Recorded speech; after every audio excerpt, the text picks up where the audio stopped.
Hello, this is Bill, and this is my quiche part 2. I made a quiche a while back, and I got a lot of comments, and people are like, well, that's like your old standby, what you put in a quiche, but what else can you do? And I'm like, well, gosh, I used to make millions of quiche, and you know, there's lots of options. So I thought this would be a perfect opportunity to show you something a little bit different, something a little fun, and of course it's going to taste good. So we'll get rolling and have fun. That's what we try and do. Talk about the produce that we're using, and just a nice, fun little. I said like 8 times. Sorry. I've got my oven almost to temperature. By the time I'm done, I want 400-degree oven. You want a really hot oven. I don't know if you remember from my last one, but I have to confess, I found it easier to buy frozen pie crust. Shame on me, but actually it turned out pretty good. And the best thing is, even if you want to make your own and blind bake it and do all that stuff, is that if you keep it in the freezer right till you're ready, it's going to keep you from having any failure of the crust. Now, they always come in a 2-pack, which is a good thing because I open it up in preparation, because you know, always look at everything before you start taping, so you don't get any surprises. And one of the crusts had totally cracked and fallen in, so it must have gotten up to room temperature at some point before I bought it. I probably should have checked the package a little more carefully, but shame on me. Won't do that again. All right, so I have a nice bowl. This is really simple. I need 4 eggs. These are large eggs. And I think right now eggs are worth their weight in gold, so don't waste them. Why do we crack the eggs first? Well, in case you get shell, and it's a whole lot easier to fish it out than if you had put the cream or the half and half in first, or any other ingredient for that matter. Oh look, it's at temperature.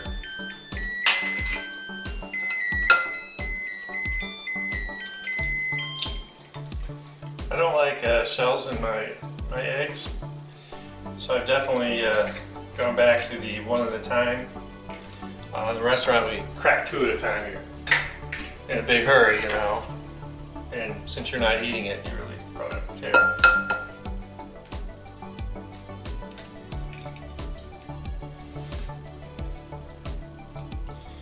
Okay, so I got 4 eggs.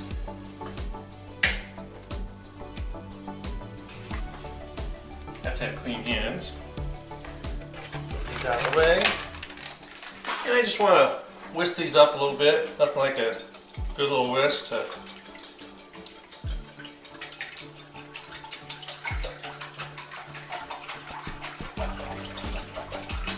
So what I'm doing is I want to make sure that my yolks and my whites are getting nice and whisked together. Now I got a cup of half and half.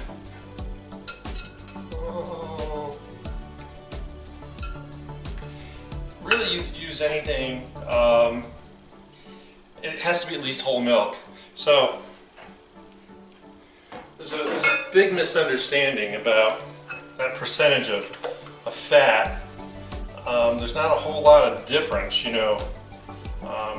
Skim is 1, there's 2%, you know, and regular milk's like 4%, and then half and half is half cream, half. So they go up in pretty small intervals. It's not like you're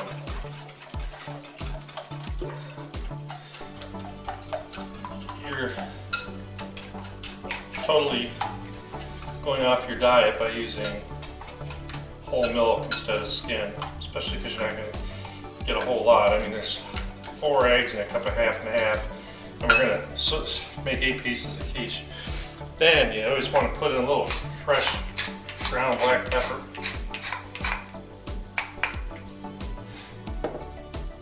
And if you remember, I just like a pinch of nutmeg, literally pinch. All right, so we're going to whisk this.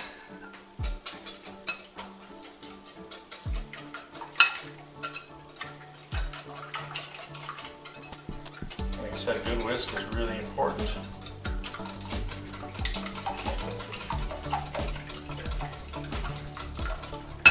Set that aside for a second.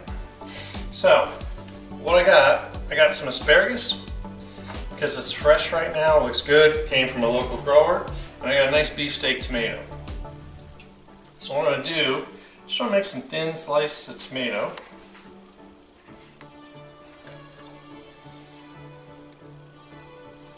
Try not to use a dull knife and tear it all up.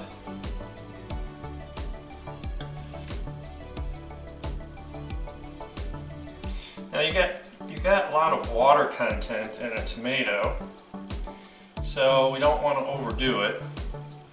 You know, I've tried some odd combinations in quiches before, and usually if you get a little crazy, the problem is that you make something that's just going to be a little too wet for you.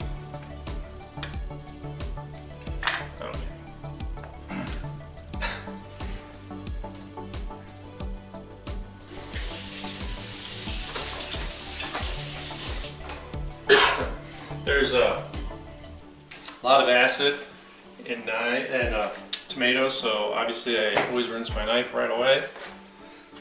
So I got my tomato here. Just want to set it aside. So what I did, so like I said, I like when asparagus is looking nice and kind of small. You don't want the big fat stuff, you know. And I'm gonna take these beautiful, and this is really nice and crunchy. This is fresh. I'm really gonna snip it down till it gets a little down towards the lighter colored stuff that I really don't want. You know, right now when it's in season, I mean, I literally got this bunch for $2 something for a big huge bunch. This is half of it. So don't want to be chewing out all that woody stuff. So what I did, I have a saute pan, put a little garlic, a little olive oil, and I just sauteed it for a couple of minutes just to get some flavor in it, because I was afraid it might be too boring otherwise. Getting my pie crust out of the oven.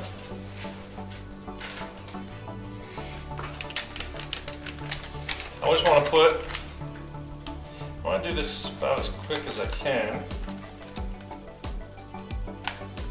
because I don't want it to get warm. So you're always going to put a little bit on the bottom.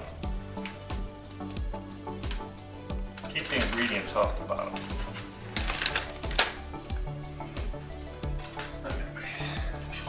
Spatula. So we're going to get some of that garlic and some of this nice fresh asparagus. Look how nice and green. It greens right up, and you just throw it in some olive oil.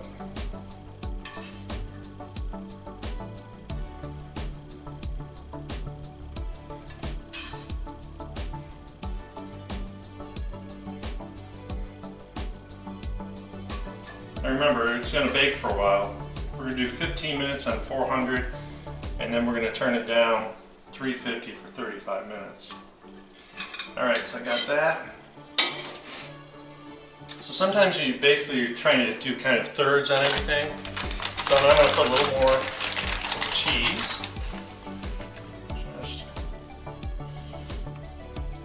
It's all going to kind of melt together anyway.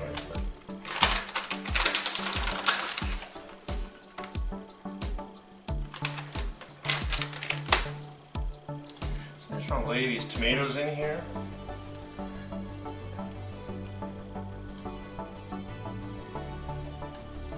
It was a little thick, okay, so my knife skills are off today. I could have only put 4. You can cut them in half if you're not sure that's what you really want to do. But I think this is going to be okay, and the proof is in the pudding. I just put it in a piece, but that's okay. So, cheese. So we just had a bag of Swiss cheese.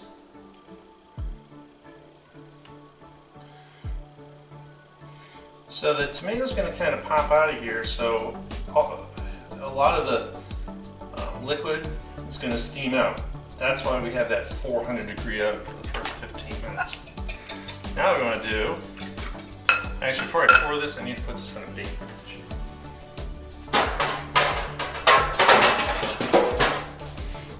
I like these like restaurant grade, heavy duty cookie sheets, baking sheets, just because they're so rigid and they hold up really well, and you can burn things on them and clean them with oven cleaner. I mean, you can do whatever you want with them. And these last forever. I bet you these are 20, 25 years old. Just want to slowly pour this. Go around, make sure everything's happy. If you try and pour in one space, sometimes there's a tendency to find a way to overflow on you. So I need it to soak down in all those nooks and crannies.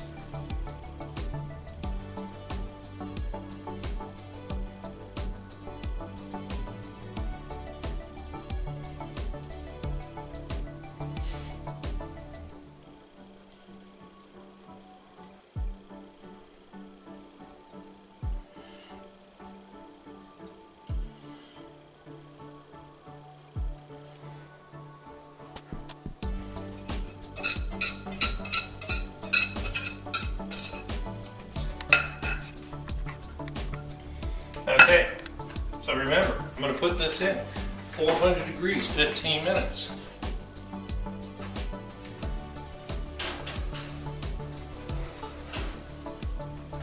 If we did everything right, we're good to go. So I'm going to start the timer.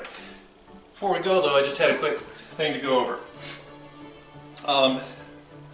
I cooked the asparagus in olive oil, and if you have a tendency to go to the big warehouse stores and buy these big huge jugs, I do want to remind you that yes, these do actually go bad once you open them. Doesn't matter what brand it is.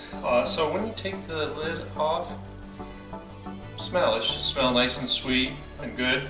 I came up from a question I got the other day, and I just want to bring it up because I used to keep a thing of peanut oil for when I did stir fries in my wok, and it's kind of funny that one day I grabbed it, and you know, time passes without you realizing it, and it was very rancid. It ruined the whole thing just because I wasn't paying attention. So just remember, it's not really, it's really from when you open it. And so as long as it's sealed, it's going to last for a while. I buy them when they're on sale too, because good olive oil can be expensive. Try and save any way I can. I'm not monetized on YouTube, so I cook on YouTube just like I do every day for my family. Of course, if y'all, subscribe and make me a millionaire, I'll probably cook a little differently. But I just want to bring up about oil, any kind of oil, using different oils. If you don't like using a whole lot of oil, you can buy the little teeny bottles. And for most things that we cook, I was thinking back, it's got the whole conversation started, is we didn't used to cook with oil, we used to use butter a lot. And you can still do that, so whatever. Just I implore you not to use margarine. There's really no benefit health-wise or any otherwise. Stick with butter if you're going to do something. Just use in moderation. All right, we're going to be back. It's a little less than 15 minutes, and I'm going to turn it down to 350 for 35 more minutes, and then we're going to be done. We'll see you then.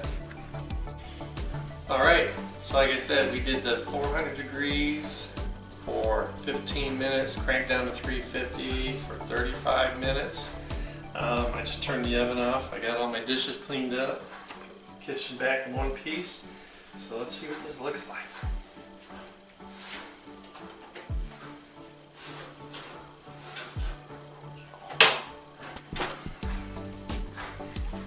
There. So talk about this. So what you want to see is it's nice and puffed up. The cheese has nice color to it. And you see how the crust is kind of lifted up? It's just from kind of swelling. That's fine. It just shows you that everything, and it's all the way around, that's perfect. So now, while we're sitting here, I don't know if you can see it, but it's already starting to deflate a little bit. So this is a beautiful quiche. The crust doesn't burn because we didn't have any like run over and stuff. The crust looks perfect. Everything's nice and brown. And in about a minute or two, we're going to see that crust is going to be right back in the pan. And it just, I think this is just beautiful. So what I always recommend is we want to get it cool enough that you can touch it. Then you're going to want to put it in the fridge to bring the temperature down, because you don't want to like plastic wrap it or it's just going to steam in there. And that will affect the crust and everything, the contents. So we want to get this cool down. Yeah, funny. I just love watching it. It's all going back into the way it's supposed to. So this is going to be ready. As soon as I can pick it up off the sheet pan, you know, we're gonna set it aside, just let it cool. Probably take about 10 minutes, 15 minutes. And like I said, as soon as it's cool enough, you can touch it with your bare hands. You're gonna get in the fridge, bring it down to temperature in the fridge, and then you can cover it, wrap it. Believe it or not, one of the easiest ways to heat up a good quiche is just to microwave it. You know, if you want to serve this for dinner, sure, throw the whole thing back in the oven. You know, you're going to 350 at 325 for 20 minutes. Get it all nice and puffed up again. But in reality, you know, just like every restaurant in the world, you know, quick charge in the microwave will do it just fine. And this is just scrumptious, and you can see those tomatoes are nice and oh yeah, it's just beautiful. And I can't wait to cut into this. So, like I always say, please subscribe, please comment, please try it. Please try making something that you actually make with your own two hands. You know, start off with the simple stuff. Build your pantry up. Get to the point where you're actually starting to, you know, have fun cooking. You know, playing get-togethers with your family, friends, neighbors, something. Just so you can practice. And even if you flop, guess what? You can always order a pizza, right? So subscribe, like, comment, and enjoy cooking again. Have a great day.